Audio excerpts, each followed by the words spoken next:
Azabınaçlar yana bir növbetdagi katyolamızda Ömderiya tumani Qoraqalpog'iston Respublikasi To'lqin mahallaga elegant kafega o'rnatdik. Bu yerning kvadrati 450 kvadrat tepli pol. Bu yerga o'rnatilgan shu katyolimiz bilan bu yerda oldin ham bir video qilib edib o'rnatmoqchimizda katyolimizni 50 ga qo'ygan. Hozir 47 da yonib turibdi katyol. Bu yerga shunday bir gigant katyol qo'yilgan. Buni olib tashladik. Buni o'rniga o'zimiz ko'bar katyolni qo'ydik. Hozir ichkaridan to'liq obzor qilamiz. Hamma ko'rasizlar. Rasulaka katyoldan ko'riniz to'qma, qizdimi? Ko'ngildek bo'ldimi? Zakonli. Qo'llarınız dert görmesin. Bo'ladi. Hakikaten ham zakonli bo'lib turibdi.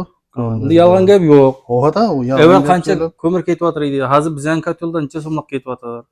So'qdan ko'rdik mana eldimizdagi, to'g'rimi? Unda da qizdi, shundaymi? Endi evvel katyollar ko'p rasxod etdi, yetgan bilan bir effekt bermadi-da. Rastdan. Hozir endi hozir buni olib bir qalta ketib ketmay turibdi, endi kunam issiq, biroq ko'ngdagidek berib turibdi-da asl. Ishqilib qizdi. Hozir qaytarib tashladik. Kun issiq sababli. Eslatib o'tamiz, lekin bunday katta zanalarga ko'zinchli ko'mirning maydasini yog'ishga to'g'ri keladi. Bunga rasxod oyna 1,5-2 million so'mgacha rasxod bo'ladi katta zanalar. Kimga shunday kafe, restoranlar bo'lsa, aloqa chiqarsa, rapar o'rnatib beramiz. Eshtakonda sog' bo'ling. Bizlardan razı olsun nasib bo'ldi. Razı bo'lasiz xizmatlaringizga. Rahmat, razimiz. Yaxshi kunlarga ishlating. Sog' bo'ling.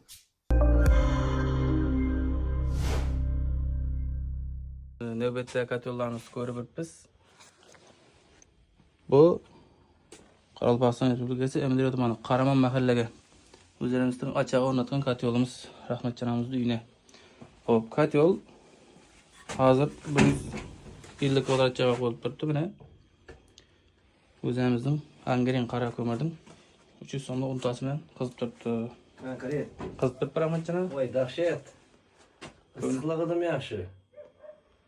Razısız hoş qilib. Ava hammaga ajoyib. Bir ham kelmayman. Shu yerga mana bir salaman 2 kunga yetadi, 2,5 3 kunga ham yetadi gagullari. Boshqa vaqtda kelmayman. Shu bir salaman turaveradi. Ya'ni katyolxonani bosib qo'yamiz, tamom. Shunda 50-60 kilo ko'mir oladi-ku. Ha. Shunda 3 kun yonib turgan bo'lsa, Ha. 20 kilo, 25 kilo ketib turibdi, to'g'rimi? Buni klasini necha so'mdan olib qo'yibsiz? Buni klasi shu 300 so'm. Shunda necha so'm bo'ladi? 25 kilosi, 20 kilosi 10 ming so'm bo'ladimi? Shunda shuni atrofida. Men buni ko'zinchli ko'mirning maydasidan sanab ko'rdim. Ko'zinchli ko'mirning maydasida nabarot bundan arzon ham tushadi ekan. Kam ham ketadi rasxod, ili buyog'ini tozalamaysan ham. Kul-pul yetmay chiqmaydi yog'idan. Ajoyib. Upsi uylar. Toshkentda o'tirganday. Qishloqda o'tirsan ham. Bo'ladi, sog' bo'ling. Azizlar, qancha qo'yasizlar? Qanday katyol kerak bo'lsa, bunkersiz olib borib o'rnatib beramiz, 1 yil garantiya beramiz.